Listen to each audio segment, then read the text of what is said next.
నేను ఎవరిని తక్కువ చేయడానికి కానీ కించపరచడానికి కానీ ఈ వీడియో చేయలేదు. అయితే మన శరీరంలో ఎన్ని నాడులు ఉన్నాయి, వీటిని యాక్టివేట్ చేస్తే ఏం జరుగుతుంది, మనలో ఉన్న నర్వ్ జాయింట్స్ లేదా నాడులను మేల్కొల్పితే మనం కూడా గాల్లోంచి విభూదిని, గోల్డ్ చైన్స్ని సృష్టించగలమా? పెద్ద పెద్ద చెట్లను పెకిలించే శక్తి, అలాగే పర్వతాలని మోయగలిగే శక్తి మనలోనే నిద్రాణ స్థితిలో ఉందా?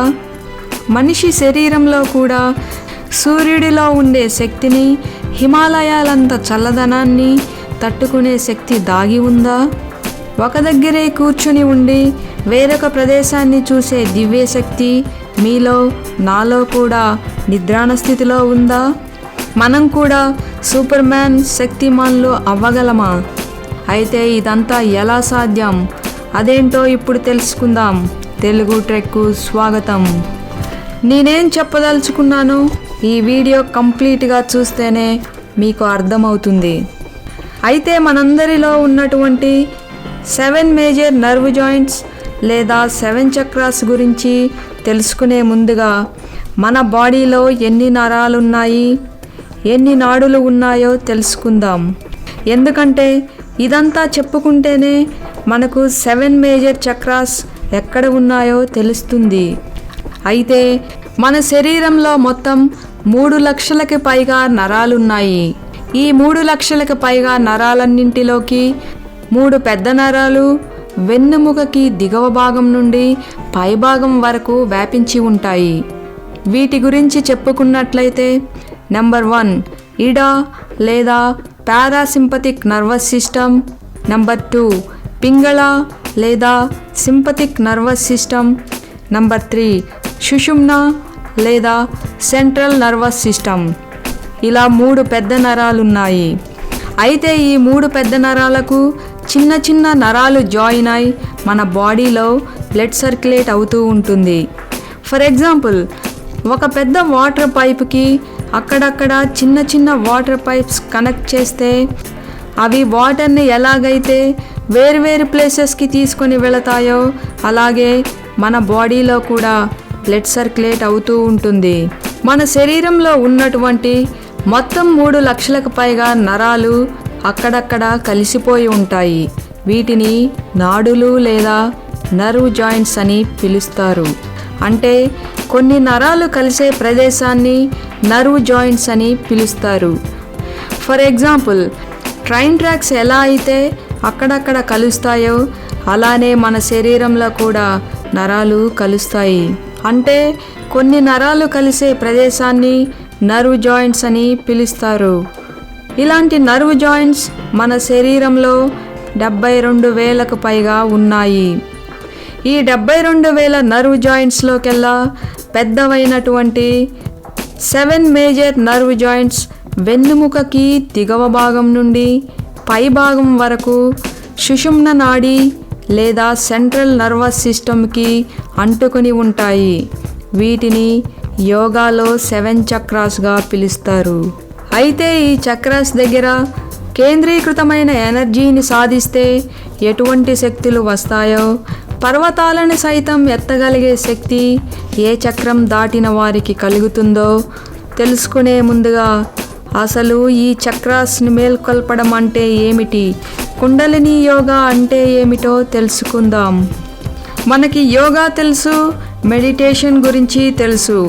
యోగా అంటే శరీర ఆరోగ్యం కోసం చేసే ఎక్సర్సైజ్.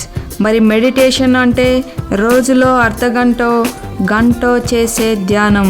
ఇలా చేస్తే మానసికంగా ఆరోగ్యంగా ఉంటాం. మరి కుండలిని అంటే ఏమిటి?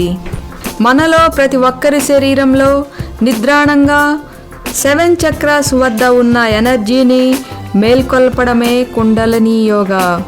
అయితే ఈ కుండలిని చేయాలంటే రోజుకి 1 గంటో 2 గంటలో మెడిటేషన్ చేస్తే సరిపోదు. నెలల తరబడి, ఇంకా చెప్పాలంటే సంవత్సరముల తరబడి బీజమంత్రాలు చదువుకుంటూ ధ్యానం చేయాలి. ఇలా కుండలిని ద్వారా 7 మేజర్ చక్రాస్ వద్ద మేల్కొల్పిన ఈ ఎనర్జీని కాస్మిక్ ఎనర్జీ అని కూడా చెబుతారు. ఈ కాస్మిక్ ఎనర్జీ ఎక్స్రేలో కానీ స్కానింగ్లో కానీ కనిపించదు. ఎవరైతే ఈ కుండలిని ద్వారా ఈ శక్తులు సాధిస్తారో వారు మాత్రమే ఈ శక్తి యొక్క అనుభూతిని చెందగలరు మరియు వారు మాత్రమే అవసరమైనప్పుడు ఈ శక్తిని ప్రయోగించగలుగుతారు. అయితే ఈ చక్రాస్ వద్ద ఉన్నటువంటి శక్తిని మేల్కొల్పిన వారికి ఎలాంటి శక్తులు వస్తాయో ఇప్పుడు తెలుసుకుందాం. 7 మేజర్ జాయింట్స్ని యోగాలో 7 చక్రాస్గా పిలుస్తారని మనం ముందే చెప్పుకున్నాం. వెన్నుముక క్రింద భాగం నుండి పై భాగం వరకు ఈ 7 చక్రాస్ పేర్లు చెప్పుకున్నట్లయితే అవి వరుసగా మూలాధార చక్రం, స్వాదిష్టాన చక్రం, మణిపూర చక్రం, అనాహత చక్రం, విశుద్ధి చక్రం, అన్యా చక్రం, సహస్రార చక్రం. ఇలా 7 చక్రాలు మన శరీరంలో నిద్రాణ స్థితిలో ఉన్నాయి. నేను ముందే చెప్పాను, ఎవరిని తక్కువ చేయడానికి ఇవన్నీ చెప్పడం లేదు. కుండలిని యోగా ద్వారా వచ్చే శక్తుల గురించి మాత్రమే ఇక్కడ మనం చెప్పుకుంటున్నాం. అయితే మొదటిగా మూలాధార చక్రం లేదా రూట్ చక్ర గురించి తెలుసుకుందాం. కుండలిని శక్తి ఈ చక్రం వద్దనే కేంద్రీకృతమై ఉంటుంది. ఈ మూలాధార చక్రాన్ని దాటకుండా ఎవరూ కూడా ముందుకు వెళ్ళలేరు. అంటే ఈ చక్రం వద్ద కేంద్రీకృతమైన శక్తిని సాధిస్తేనే తరువాత చక్రానికి వెళ్ళగలుగుతారు. ఇలా ఒకదాని తర్వాత మరొకటి సాధించుకుంటూ సహస్రారం వరకు వెళ్ళాలి. అయితే ఈ మూలాధార చక్రం వెన్నుముక క్రింద భాగంలో కాక్సిక్ లేదా టెయిల్ ఆఫ్ బోన్ వద్ద తామర పువ్వు ఆకారంలో 4 రేకులు లేదా 4 పీటల్స్ కలిగి రెడ్ కలర్లో ఉంటుంది. దీని యొక్క గుణం ఎర్త్. కుండలిని యోగా ద్వారా మూలాధార చక్రం వద్ద ఉన్న శక్తిని మేల్కొల్పిన వారికి ఎదుటివారి ఆలోచనలని, ఎక్కడో దూరాన వస్తున్న శబ్దాలని, వాసనలని పసిగట్టే శక్తి వస్తుంది. అంతేకాకుండా ఈ మూలాధార చక్రాన్ని దాటిన వారికి మన కంటికి కనపడకుండా తిరిగే ఆత్మలు కూడా కనిపిస్తాయి. ఇక రెండవది స్వాదిష్టాన చక్రం లేదా స్కారల్ చక్ర. మూలాధార చక్రం నుండి 3 సెంటీమీటర్ల పైభాగంలో 6 రేకులతో ఆరెంజ్ కలర్లో ఉంటుంది. ఈ చక్రం యొక్క గుణం వాటర్.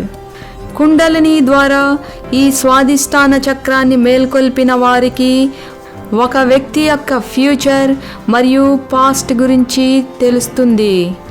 అంతేకాకుండా వీరు శృంగారం కోసం శారీరకంగా కలవకపోయినా ఈ స్వాదిష్టాన చక్రాన్ని సాధించిన వారు ఈ అనుభూతిని కుండలిని ధ్యానం ద్వారా పొందగలుగుతారు. అంతేకాదు వీరు గాల్లోంచి విభూదిని, శివలింగాలను, గోల్డ్ చైన్స్ని కూడా సృష్టించగలుగుతారు. మూడవది మణిపూర చక్రం లేదా సోలార్ ప్లెక్సస్. ఈ మణిపూర చక్రం తామర పువ్వు ఆకారంలో 10 రేకులు కలిగి ఎల్లో కలర్లో ఉంటుంది. ఈ చక్రం యొక్క ఎలిమెంట్ ఫైర్. ఈ చక్రం నాభి నుండి 7 సెంటీమీటర్ల పైభాగంలో జీర్ణ వ్యవస్థ వద్ద ఉంటుంది. ఈ మణిపూర చక్రాన్ని కాస్మిక్ డోర్ అని కూడా పిలుస్తారు. ఈ మణిపూర చక్రం వద్ద కేంద్రీకృతమైన శక్తిని కుండలిని ద్వారా మేల్కొల్పిన వారికి ప్రేమ, దయ, కృప లాంటి లక్షణాలు కలుగుతాయి. ఎందుకంటే ఈ చక్రం దాటిన వారికి చెడు ఆలోచనలు వీరి దరికి చేరవు. మంచి ఆలోచనలు మాత్రమే వస్తాయి. అందుకే వీరు అందరినీ సమానంగా ప్రేమ, దయలతో చూస్తారు. అంతేకాకుండా ఈ చక్రాన్ని దాటిన వారు తీసుకున్నటువంటి ఆహారం ద్వారా వచ్చే ఎనర్జీని కాస్మిక్ ఎనర్జీగా మార్చుకోగలుగుతారు. వీరు శరీర ఉష్ణోగ్రతలను నియంత్రించగలరు. అంటే అధిక వేడిని, అతి శీతలాన్ని కూడా వీరి శరీరం భరించగలదు. అంతేకాదు వీరు వ్యాధులను నయం చేయగలుగుతారు. ఈ మణిపూర చక్రాన్ని దాటిన వారికి ఆత్మలు, పిశాచాలు వీరి దరికి చేరవు. వీరిని చూసి అవి భయపడతాయి. మన అందరి శరీరం చుట్టూ కంటికి కనబడకుండా ఒక తేజస్సు ఉంటుంది. ఈ మణిపూర చక్రం దాటిన వారిలో ఈ తేజస్ కనిపిస్తుంది. దీనిని ఆరా లేదా ప్రభావళి అని పిలుస్తారు. అంతేకాదు, వీరు సమాధి స్థితిలో కొన్ని నెలల పాటు ఉండగలరు. ఇక 4వది అనాహత చక్రం లేదా హార్ట్ చక్ర. ఈ అనాహత చక్రం 12 రేకులతో గ్రీన్ కలర్లో హృదయ స్థానం వద్ద ఉంటుంది. ఈ చక్రం యొక్క గుణం వాయువు. ఈ అనాహత చక్రం వద్ద కేంద్రీకృతమైన శక్తిని కుండలిని ద్వారా ఎవరైతే సాధిస్తారో వారు అత్యంత బలశాలులుగా ఉంటారు. అంటే వీరికి పర్వతాలని మోయగలిగే శక్తి, పెద్ద పెద్ద చెట్లని పెకిలించే శక్తిని కలిగి ఉంటారు. వీరు తమ శరీరాన్ని చాలా పెద్దదిగాను, అదేవిధంగా అతి సూక్ష్మంగాను చేయగలుగుతారు. వీరి శరీరం అత్యంత ప్రకాశవంతంగా మెరిసిపోతూ కనిపిస్తుంది. అంతేకాదు, వీరు శరీర రంగును కూడా మార్చగలుగుతారు. అయితే వీరు సూర్యుడికి అతి సమీపంగా వెళ్ళి సూర్యుడి నుండి వచ్చే వేడిని తట్టుకోగలుగుతారు. అతి శీతలాన్ని కూడా వీరు భరించగలుగుతారు. వీరి జీవితకాలం లేదా లైఫ్ స్పాన్ కూడా పెరుగుతుంది. ఇవన్నీ కాకుండా వీరు తమ ఆత్మను ఎదుటివారికి చూపించగలుగుతారు. అయితే ఈ కలియుగంలో అనాహత చక్రాన్ని దాటిన వారు ఎవ్వరూ లేరు. కుండలిని చేసేవారు అందరూ కూడా మణిపూర చక్రం వద్దనే ఆగిపోయారు. ఈ అనాహత చక్రం నుండి ముందుకు వెళ్ళడం చాలా కష్టతరం. అయితే కుండలిని విద్య ద్వారా సాధించిన శక్తిని కోల్పోకుండా ఉండాలంటే వీరు నిత్యం కుండలిని యోగా చేయాల్సిందే. లేదంటే వారి శక్తులు నెమ్మదిగా కోల్పోతారు. 5వది విశుద్ధి చక్ర లేదా థ్రోట్ చక్ర. ఈ చక్రం 16 రేకులతో బ్లూ కలర్లో కంఠభాగం నందు ఉంటుంది. ఈ విశుద్ధి చక్రాన్ని దాటిన వారికి మంచి లక్షణాలు, చెడు లక్షణాలు అనగా దేవతాగుణం, రాక్షస గుణం కలిగి ఉంటారు. వాక్ శక్తిని పొందుతారు. వీరు ఏది చెబితే అది జరుగుతుంది. అది మంచి అయినా చెడు అయినా సరే. వీరు శపిస్తే శాపంలాగా, వరమిస్తే వరంలాగా పనిచేస్తుంది. అంటే ఇక్కడ వీరు ఋషులవుతారు. ఈ విశుద్ధి చక్రం దాటాలంటే కొన్ని సంవత్సరముల వరకు ధ్యానం చేయవలసిందే. మరోలా చెప్పాలంటే తపస్సు చేయాలి. అయితే వీరు యవ్వనంతో కొన్ని వేల సంవత్సరముల వరకు జీవించగలుగుతారు. వీరు సూర్యుడిలో ఉన్నంత శక్తిని తమ శరీరం నుండి ఉత్పన్నం చేయగలుగుతారు. ఈ చక్రాన్ని సాధించిన వారు ఆహారం, నీరు, గాలి తీసుకోకపోయినా జీవించగలుగుతారు. వీరు పూర్తి జ్ఞానంతో మహారుషులయ్యి వీరు తమ దివ్య దృష్టితో ఎక్కడికైనా చూడగలుగుతారు. 6వది అన్యచక్ర లేదా జ్ఞానచక్ర. ఈ చక్రం నుదిటి భాగంలో 2 రేకులు కలిగి మిల్కీ వైట్ లేదా తెల్లని రంగులో ఉంటుంది. ఈ చక్రాన్ని సాధించాలంటే కఠోర తపస్సు చేయాలి. ఈ చక్రాన్ని గురుచక్ర అని కూడా పిలుస్తారు. కృష్ణుడు అర్జునుడికి గురువు. అసలు ఈ అన్యచక్రాన్ని దాటిన వారు వారికి వారే గురువు. ఈ అన్యచక్రాన్ని 3వ కన్నుగా కూడా పిలుస్తారు. అయితే శివుడికి 3వ కన్ను తెరుచుకుంది అని చెబుతూ ఉంటారు. జ్ఞాననేత్రంగా పిలువబడే ఈ అన్యచక్రాన్ని మేల్కొల్పిన వారికి ఆత్మ ఏంటో తెలుస్తుంది. ఈ అన్యచక్రాన్ని మేల్కొల్పడమే అసలైన కుండలిని శక్తిని మేల్కొల్పినట్లు. ఎందుకంటే ఈ చక్రం వద్దే ఇప్పటి వరకు చెప్పిన చక్రాస్ అన్నీ కూడా శుద్ధి చేయబడతాయి.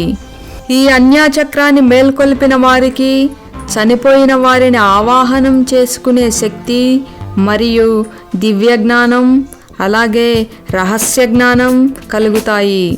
రహస్య జ్ఞానం అంటే ఒకరికి కలిగే ఆలోచనలు వారి ప్రమేయం లేకుండానే వేరొకరి చేత పలికించగలిగే శక్తి.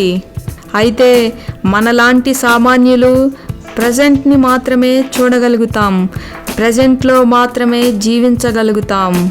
కానీ ఈ అన్యాచక్రాన్ని దాటిన వారు టైమ్ అండ్ స్పేస్ ట్రావెల్ చేయగలుగుతారు. అంటే వీరు ప్రజెంట్, పాస్ట్, ఫ్యూచర్లో కూడా జీవించగలుగుతారు. వీరికి నదులను సైతం కదిలించి వేరొక ప్రదేశంలో ప్రవహింపజేసే శక్తి కలిగి ఉంటారు. ఇక లాస్ట్ బట్ నాట్ లీస్ట్గా చెప్పబడే సహస్రార చక్ర లేదా క్రౌన్ చక్ర. ఈ చక్రానే అసలైన చక్ర. ఈ సహస్రార చక్రం 1000 రేకులతో డైమండ్ వైట్ రంగులో తల పైభాగంలో ఉంటుంది. సంవత్సరంలోపు పిల్లలకి ఇది బాగా తెలుస్తుంది. ఎందుకంటే పసిపిల్లలకి ఈ తల భాగంలో మెత్తగా ఉంటుంది. సహస్ర అనగా 1000 లేదా అనంతం. ఈ సహస్రార చక్రం వద్ద అనంతమైన శక్తి, అంటే 1 కాదు 2 కాదు, కొన్ని మిలియన్ సూర్య శక్తులలో ఉండే శక్తి ఇక్కడ కేంద్రీకృతమై ఉంటుంది మరియు అంత ప్రకాశవంతంగా కూడా కనిపిస్తుంది. ఈ సహస్రార చక్రం ముందు మిగిలిన చక్రాలు సరితూగవు. మన శరీరంలో అన్ని నర్వ్ జాయింట్స్ వద్ద ఉన్న శక్తి ఈ సహస్రారం వరకు ప్రవహించి అక్కడే నిక్షిప్తమై ఉంటుంది. ఫర్ ఎగ్జాంపుల్, అన్ని కాలువల నుండి, సరస్సుల నుండి నీరు ప్రవహించి నదిలో కలిసినట్లుగా అన్ని నాడులలో ఉన్న శక్తి సహస్రారం వరకు వెళ్ళి అక్కడే నిల్వ ఉంటుంది. ఈ సహస్రార చక్రాన్ని సాధించిన వారికి జీవాత్మ పరమాత్మలో కలిసిపోతుంది. ఇక వీరే దేవుడు, వీరే సృష్టికర్త, వీరికి ఆది అంతం ఉండదు. అయితే ఇప్పటి వరకు చెప్పుకున్న 7 చక్రాస్లో మూలాధార చక్రం నుండి ఒకదాని తర్వాత మరొకటి సాధించుకుంటూ సహస్రారం వరకు చేరాలి. ఇప్పటి వరకు మనం 7 మేజర్ చక్రాస్ గురించి తెలుసుకున్నాం. ఈ 7 మేజర్ చక్రాస్ గురించి అన్ని పురాతన యోగా బుక్స్లో వివరించడం జరిగింది. కానీ బిందు చక్ర అని ఒకటి మన తల వెనక భాగంలో కలర్లెస్గా బిందువు ఆకారంలో, అంతే బిందువు పరిమాణంలో ఉంటుంది. ఈ బిందు చక్ర గురించి అన్ని పురాతన తంత్రకుండలి బుక్స్లో వివరించడం జరిగింది. ఈ బిందు చక్రాన్ని సాధించిన ఋషులు ఆహారాన్ని తీసుకోకపోయినా బిందు చక్రం వద్ద ఉన్నటువంటి ఎనర్జీని స్వీకరిస్తారు. ఈ బిందు చక్రం వద్ద ఉన్న ఎనర్జీని అమృతంతో సమానంగా చెబుతారు. అందుకే ఈ ఎనర్జీని స్వీకరించినటువంటి మహర్షుల శరీరం మరియు మెదడు నిత్య యవ్వనంగా ఉంటుంది. అయితే ఈ బిందు చక్రానికి అంతగా ఇంపార్టెన్స్ ఇవ్వలేదు. ఈ బిందు చక్రం యొక్క ఎలిమెంట్ అమృతం. ఇవన్నీ 7 చక్రాస్ గురించిన వివరాలు. అయితే కుండలిని శక్తి సాధించడం అంత ఈజీ కాదు. సంసారంలో ఉన్నవారు, అలాగే మందు మాంసాలు తీసుకునేవారు ఈ కుండలినికి అనర్హులు. అయినా ఈ కుండలిని చేసేవారు ప్రతిరోజు ప్రాక్టీస్ చేయాల్సిందే, లేదంటే వారు సంపాదించుకున్న శక్తులను కోల్పోతారు. ఇవే మన శరీరంలో ఉన్నటువంటి 7 మేజర్ నర్వ్ జాయింట్స్ని మేల్కొల్పితే మనకు కలిగే శక్తులు. అయినా మనకు మన నర్వ్ జాయింట్స్ని మేల్కొల్పాల్సిన పని ఏముంది? ఎదుటివారిని దూషించకుండా అందరి పట్ల మరియు జంతువులు, మొక్కలను కూడా ప్రేమగా చూస్తూ లేని వారికి మన చేతనైన సాయం చేస్తే చాలు. అప్పుడు మన చుట్టూ ఉండేవారు మనల్నే కనిపించే దేవుడిగా పిలుస్తారు. సో ఫ్రెండ్స్, ఈ టాపిక్తో మన జర్నీ ఆగిపోలేదు. ఇలాంటి ఇంట్రెస్టింగ్ టాపిక్స్ మిస్ కాకుండా ఉండాలంటే సబ్స్క్రైబ్ చేయండి, లైక్ చేయండి.